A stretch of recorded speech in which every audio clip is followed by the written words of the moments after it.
Welcome to Dose of Social, your recipe for social media success. I'm Lindsay Mauk, I'm Kayla Pearlstein. and this is Dose of Dose of Social. I am super excited to have today's guest back for a second time on the show, Vix Reitano. Thank you so much for joining us today. Thank you so much for having me. I'm very excited to be here again. It's a pleasure. Awesome. So if you all are listening and you have not listened to part 1 of Vix's episode, highly recommend you check that out. But today we're going to get in a little bit deeper to what we discussed in the first episode with AI and LLMs, and we're going to talk about hardware, multi-model tools, and I believe we're going to have some show and tell today if you're watching on video. Yes. I'm excited. You tell me where you want to start. This All is right. like my favorite part of how this is evolving. I love it. I love it. All right. So let's jump right into it. I think we should start with AI hardware. What do you think? Sounds like a plan. Sounds like a good plan. Yeah. So tell us all the things. We're beginning to see a lot of AI powered devices moving beyond our computers and smartphones. Vix, what are you seeing right now? And what exactly makes a device AI hardware? So one of the tools that I was using as early, God, is like 2000, what's called 2020, was a ring, right? So there are two ways that we would identify AI hardware. One is that it's built in. So AI is built in for reasoning, for listening, for strategizing, etc. Another way is AI is used to manage the data that is collected from this tool, right? That's how I would define it. Most of the ones you're seeing out there now in 2026 are used for collecting, listening, recording so that you can capture notes, but also for health data. So a lot of them are built on that technology, the technology that was in Fitbits, then Aura rings, and all all the other wearables that were even the devices that your glucose monitor, right? All those types of devices are AI driven now, or powered, let's call them that. But there are some very specific tools like Claude, like Pocket, like Xnote. So this is a pen. I'll go into what these are. But last May, I was using a tool that was built into my Apple Watch, right? Like technically, we've all been using AI with Siri, artificial intelligence, to do things for us. Like Siri, and again, she is hearing me, so she's not as smart as the rest of the crew, right? Like, how many times you ask her to do something, she's like, I'm sorry, I can't do that without your phone. The goal is to have like autonomous agents voice activated, and that's the trend that I'm seeing. Everything is now going to be activated by voice, a la the Jetsons, right? Like, I think we are closer to that than we've been in our lifetime, which maybe is scary for me as a single mom. I'm like, cool, get me my Rosie robot. Like, that would be fab. This Xnote tool is cool. So, Xnote is a pen that you use like a regular pen. Like, you guys could see if you're on video, it's like a real pen. And it works with a specific notebook, just like this. It's the Xnote notebook. It's regular paper. So it doesn't look any different from like a moleskin. And if you write on it, it goes into a digital archive. And then your AI tools can connect via Model Context Protocol, which is an MCP. So then you can analyze and share. It's kind of like Remarkable, right? So I had a Remarkable in 2018. Those devices are now getting like built into the full stack. The one that I had on my watch in May of last year was called V, and it would just be always on, and it would listen to everything I was doing. So, like brushing my teeth or playing with my daughter or taking calls, and it would then create tasks that could be synced to Apple reminders. It had limited capabilities, but they also had a wearable that you could like stick on you like a pin, or even like a mic, to then like use as independently. I preferred that in my watch. However, B got sold to Amazon and I stopped using it. That was like my limit. I didn't want Amazon to have that. I don't have Alexa devices. I have Siri devices, although I've had Alexa in the past. We could talk about privacy in like a fourth, fifth, sixth episode, right? We could do it in like many, many more, but that's a whole other conversation. This little thing is a pocket. Plod is another one. It attaches to the back of your iPhone with MagSafe, and you can use it for calls, like phone calls. And it will record everything. It also has a companion app for the phone and the computer that will record your calls, similar to Granola. It doesn't do video recording, but it does audio. So this is kind of nice if you take a lot of phone calls, if you take calls on the go. I know when I'm taking calls on the go, I have a really hard time getting my note taker in, like even for Zoom or Google Meet or whatever. So this is your like fail safe backup. And it's as slim as a credit card. I mean, it weighs nothing. Like, really, it's awesome.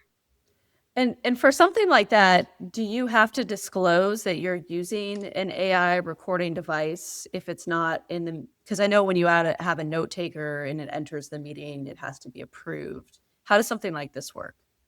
Depends on what state you're in. I'm not a lawyer, but I know enough to be dangerous. If you're in the state of New York, you and are party to a conversation, you can record any and every conversation you have without notice.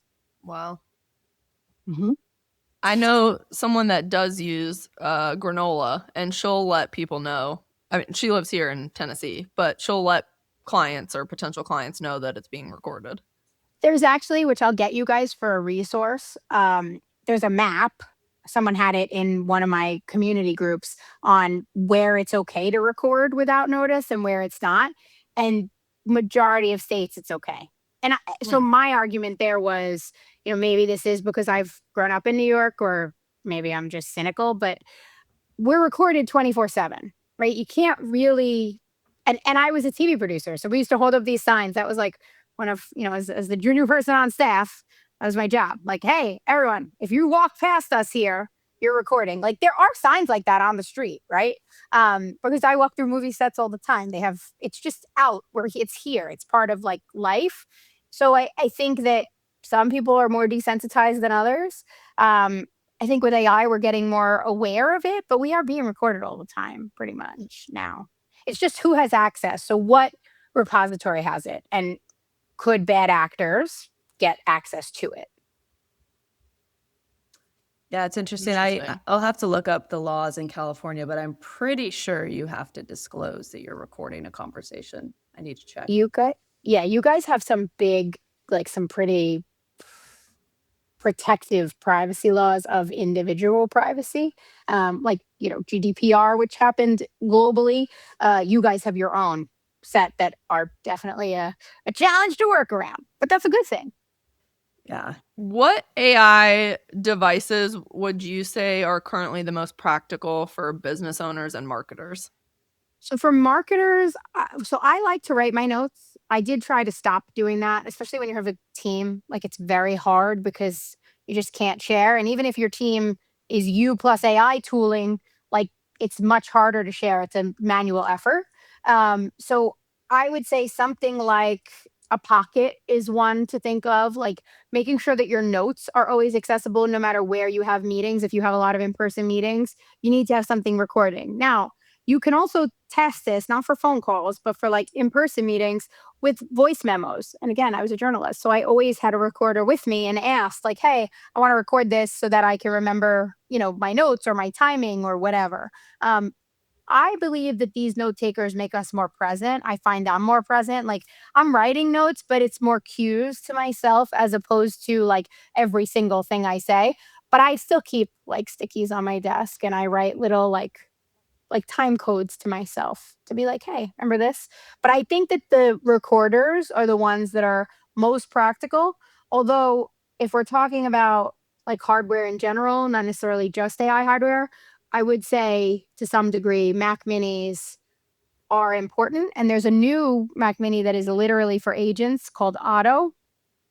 And it's not a Mac mini, but it's like built for autonomous work. But I think we're going to see the rise of local LLMs. So you hold it in your network, because the work you're doing for clients, you have to disclose if you're going to put it in a public LLM. Even if you have a team subscription and you're paying and it's two-factor authentication, right? Like, I use Claude, I use ChatGPT. We have a subscription to both. We log in, we have it password protected. But there are some types of client data that should not be in those models, but they could be on local models because nothing ever leaves your machine. So that's like Olama and Hermes, if you guys are hearing a little bit more about that. And the usage on that is a lot more affordable for marketers too. Yeah, I'm also starting to hear more about people. I mean, this is going back to like computers, but having two computers. So one computer for work and then one for personal. And the personal computer is running a personal AI agent, and their work computer, they're doing their work information. Have you heard about that?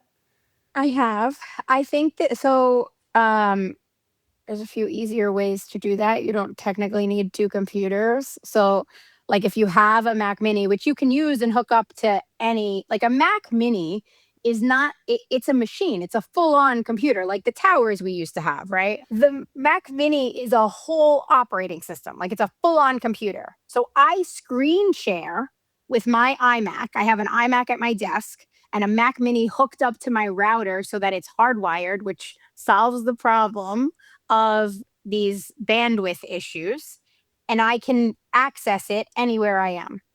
So I have set up a fully mobile access to that server, that my independent home server. What I also do is in VS Code, I run my work Claude account through the Mac Mini. And then on my iMac, I run my personal Claude account for my personal life admin in separate windows. So I'm actually using multiple accounts, multiple uses, like multiple usage credits for different things. Yeah, that's a good way to do it too. That's interesting. This is all just so new and evolving so quickly, so it's all very interesting. Yeah. Well, I used to use different Chrome identities, right? Like when I was working in house, I had one for the in-house work, one for the out-of-house work. Like I think it's just an evolution of how we separate things. And with portfolio careers or even working with clients, when you're consulting, I had like 75 inboxes that I had to be in at different points, right? So when you're using these different identities, you kind of set up a workflow for that. And I think people are going to use some of these workflows a little bit more as we grow. Yeah, definitely. So speaking of like as we grow, I mean, we talked about this a little bit on the last episode when you broke down like what an LLM is. A lot of people still automatically think of ChatGPT when they think of AI. Like still. So like what should business owners understand about the different AI models and different strengths? And like what are multi-model AI platforms and how do those work? So Perplexity is a good example of a multi-model AI platform. And Perplexity exposes the different models for you to choose from. So you have the ability in a toggle fashion to pick. I want to use ChatGPT. I want to use Grok. I want to use Claude's models, Fable, right? What is happening now? So Sonnet is another model, right? Sonnet is a Claude model.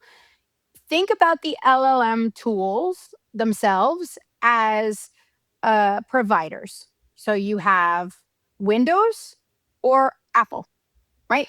As two things. So you got ChatGPT or Claude.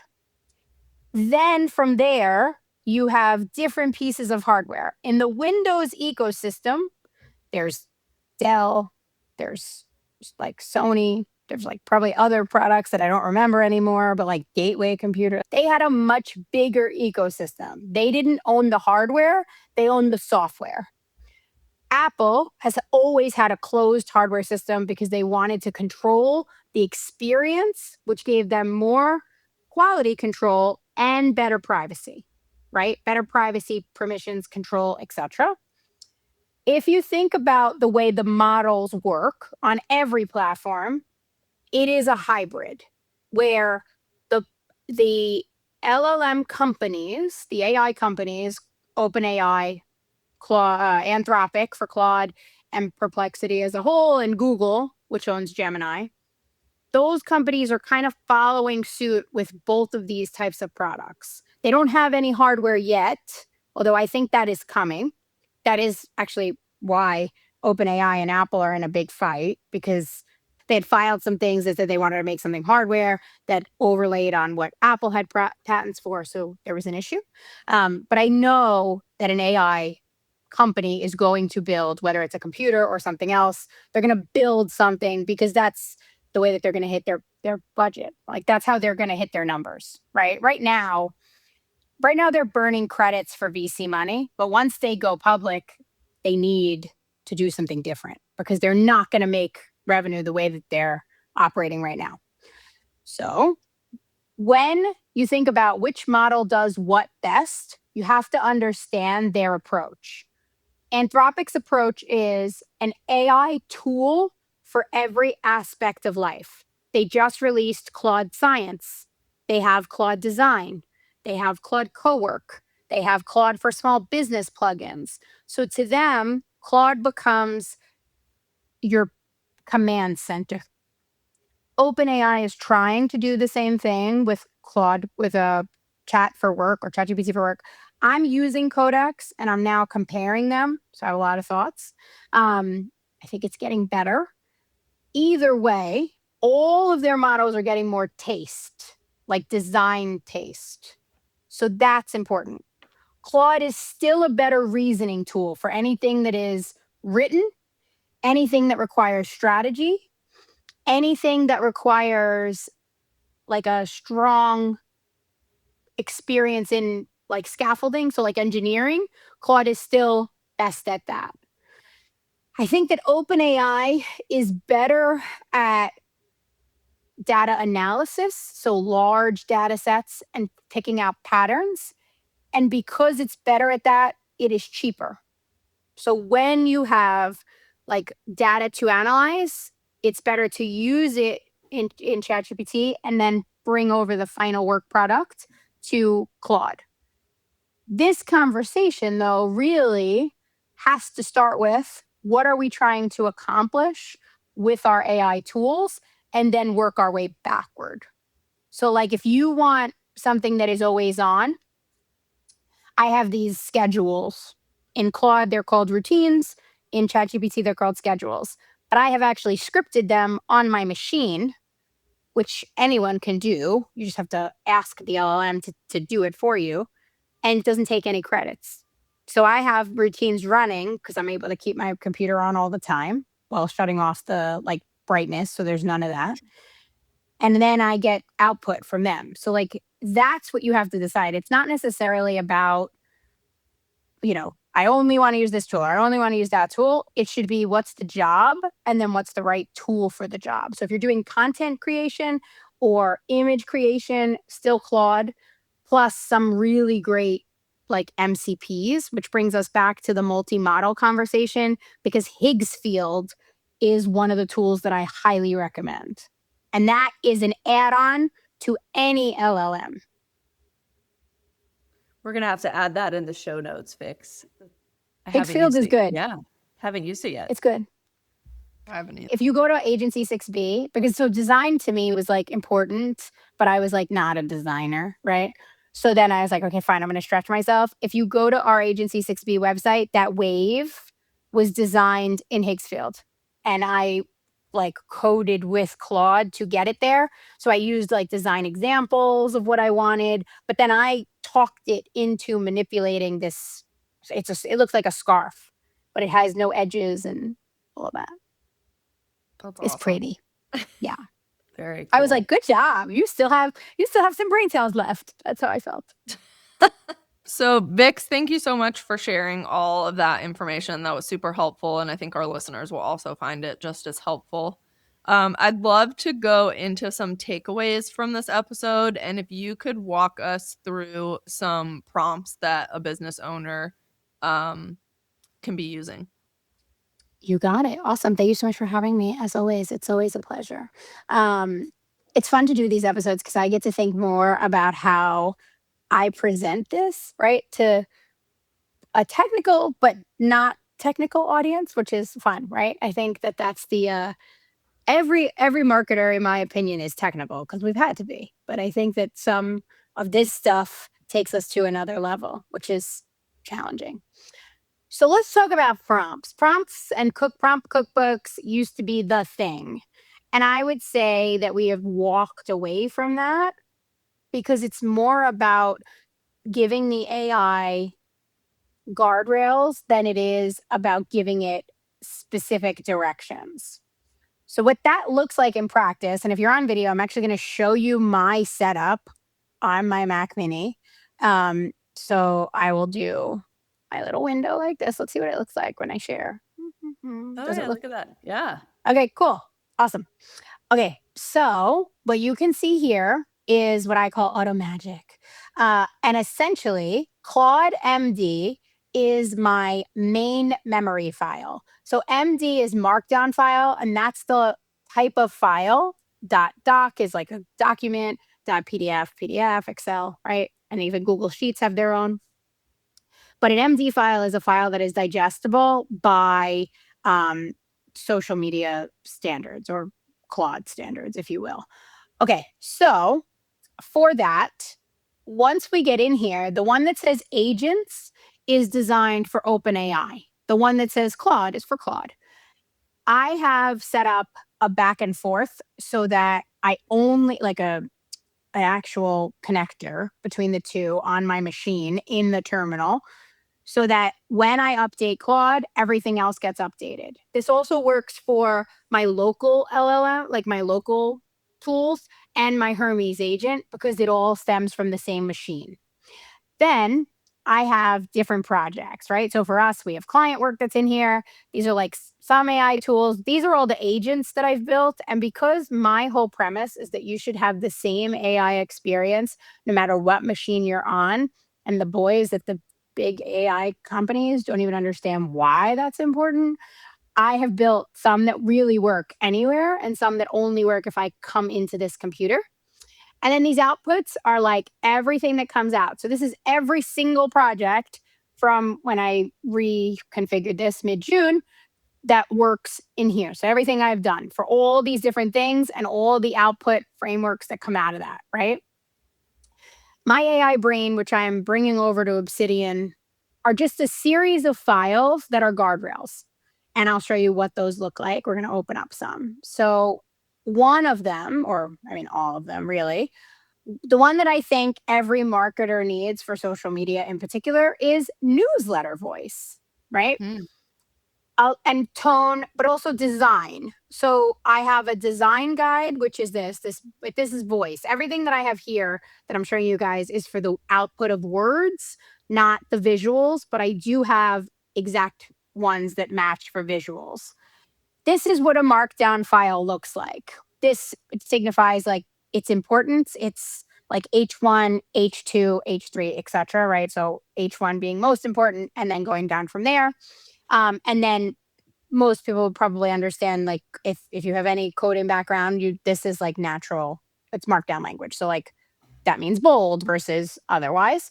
This is inside of VS Code, which is a tool that I use so that when I use AI, I can have more of a like clean dashboard experience as opposed to having to code in the terminal. I give it hard rules. So one of the files I have is an anti-AI writing guide that I got from somebody I follow on Substack. So I'm happy to share that as a resource. They can download it. It's just like an open one. And I like it, right? But I have my own like vibe. One of the rules in there is no three, no patterns of three. But Yeah. as a journalist, though, like that was our thing. I mean, so the thing with three, what makes me crazy about that sequences of three, that's how the human brain works. Humans do really well with this, that, the other, right? It's like an actual thing because LLMs learn from all of our data. But yes, it's also an AI tell. So I think there's a back and forth to that. So that's why here, M dashes are allowed sparingly. And I actually have screenshots of text messages because when I'm typing like a normal person, I use M dashes. So I have this whole like, do not witch hunt me, do not come for me. I have the receipts when it comes to my M dashes. But if you too have a certain way of saying things, that's where the hard rules come in, right? And inside of your memory file, you can say this file, the newsletter voice, supersedes this file, the anti AI writing guide, in these instances. So it's a bunch of rules, basically, so that when you go into a folder and you start talking, it already has the rules loaded up. And it knows, okay, she's in the newsletter folder. She wants me to look at this tool, and this tool, or this doc, and this doc. And then it's more like you're talking to somebody who has background instead of trying to start over every time you have it. That's how you get a consistent prompt. The other thing that I do is I put my history in. So to get the like brand voice, I had to analyze, and even for the newsletter, I had to analyze old newsletters. And then it sees how I make the changes, like all the feedback I give so that it understands, so that it can learn. There are certain AI models that are better agents that are like actually now learning in their sleep being a loose term. But this is an ever evolving thing. So in my mind, you need a positioning statement, you need a bio, like about you, and then you need whatever, like I have one for Threads, I have one for LinkedIn, I have one for um, Instagram, and I have one for Substack, so that it knows like the vibe that I want and the etiquette of the platform. So I have it analyze the platforms as well, so that it's not just like going off on its own. So it gives it more guardrails for how people interact. Now, this one, for example, is my bios. And I've always had bios like this. Like I used to have a Google Doc where I would share it with my team and everybody would know, right? Like we used to make, when I first started doing community management, I used to make a dictionary of you-isms. It started when I was a digital producer at Bethany Frankel's show, and I had like a Bethany isms doc, right? So I do this for people where I'm like, well, how do you say things? Like everybody says things differently. And in this case, now you just give it to your LLM, but it can also analyze the patterns. So to go back to the conversation we had about these devices, when you're talking naturally, it starts to really understand who you are and how you sell and how you engage and how you share and all those things. So just to close the loop, newsletter, LinkedIn, Threads, Instagram, any specific social platform that you want it to be more aware of, your bio, your company bio, and then any positioning, which should include like how much your products are, what your product lines are, what your focus is, and high level strategy. So Vix, if someone is writing a guardrail file, is there a template available of like, okay, this is how you do it? Because to me, like I'm looking at this and it's like, it looks like code, right? So for the non-technical folks or someone who's like starting from scratch, like where can someone find like a framework for a guardrail document? Ask your LLM tool that you're using. I know that like sounds so like maybe throwaway, but it's like because you've been interacting with the tool, it knows your framework, and to some degree, it does meld to your learning style. Oh, So, snap. I know, I know. I say that was like, is everyone now gonna like rip out their computers and put tinfoil hats on? Like, I don't know. Maybe that's what I'm, I have no idea.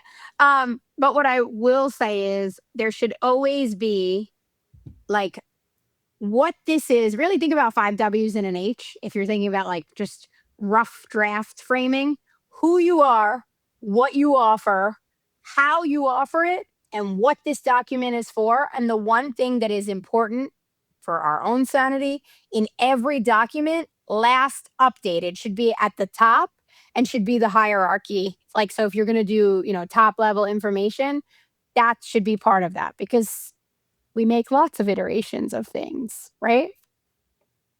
Yeah, definitely. Yeah. Those are the most important pieces. I know. That's how I feel every time we talk to you. I love building these though. Like, so this is what I build for clients where they're like, okay, we need to do this LLM. Like, I had a conversation last night with a new client and they're like, we have this killer sales guy and he always gets all these deals. I'm like, okay, great. Give me everything that he's done and I will build you not only a guide to teach all your other people how to be like him, but I will also train your LLM for sales to be just like this guy. Now, this guy sales guys are so salespeople, because there's a lot of women who I think are sales sharks and we don't talk about it. But salespeople are so good at what they do because they add a human touch. But imagine if you could take a little bit of their magic and give them less, like more space, so that they're not doing all this manual work. That's literally what we built. That's what I mean when I say like a system to do this. Amazing. I love it. So if you're interested in all of this, you should definitely contact Vix, because this is incredible. Oh, Vix, I feel like we could talk to you for so much longer. I know. I love talking to you guys. I know. So I we just, will. it's, Yes. there's so much more to this, right? Like, I don't want anybody to be afraid. And I really, for marketers, I feel for us. And I put myself in that category. We've had a lot of change, right? And change is scary. So I just want to say that. Like, I didn't mean to interrupt. I don't want anybody to feel like they're behind or back or like you're not getting lost. You're just, the way I say it to my toddler is, you just haven't learned it yet. That's it. It's not that you can't do it. It's that you haven't learned it yet. So Yeah, I mean, I think about how resistant so many people were to social media in the early days too, and I think are just like, oh, I don't understand that world. I'm not going to dive into it. So I still feel like while there's so much happening and growing in the field of like in AI in general, there's still a lot of people that are still just dabbling with ChatGPT for the first time, and kind of using that for their business. So I think like if you're listening to all this and you're like feeling behind, like don't feel that way. Like this is what we're here to learn together. yes, exactly. And some of the best voices out there are doubling back on their own stuff. There's this one guy, How to AI. Ruben is his Substack. And I love his stuff, but he actually goes back on stuff that he said because things change. So he will say, I told you to do this, but I was wrong. And now here's how we're working. So it's kind of nice to see that too. Yeah, definitely. All right, Vix, thank you so much for joining us today. Always a pleasure. Learn so much when we chat with you. And if you did not have the opportunity to watch this episode on video, I highly recommend checking out this portion where Vix goes into the screen share, because whoa, just like amazing stuff. So good. Mind-blowing, as usual. Yeah. Yeah. So thank you so much. We appreciate having you. If people want to find you online, Vix, or they want you to help them build some operating systems for AI, where can they find you? Agency 6B, LinkedIn, and Instagram. I'm Vix Reitano everywhere, but agency6b.com. Awesome. All right. Thanks so much for listening to Dose of Social. We're out. See ya. Bye.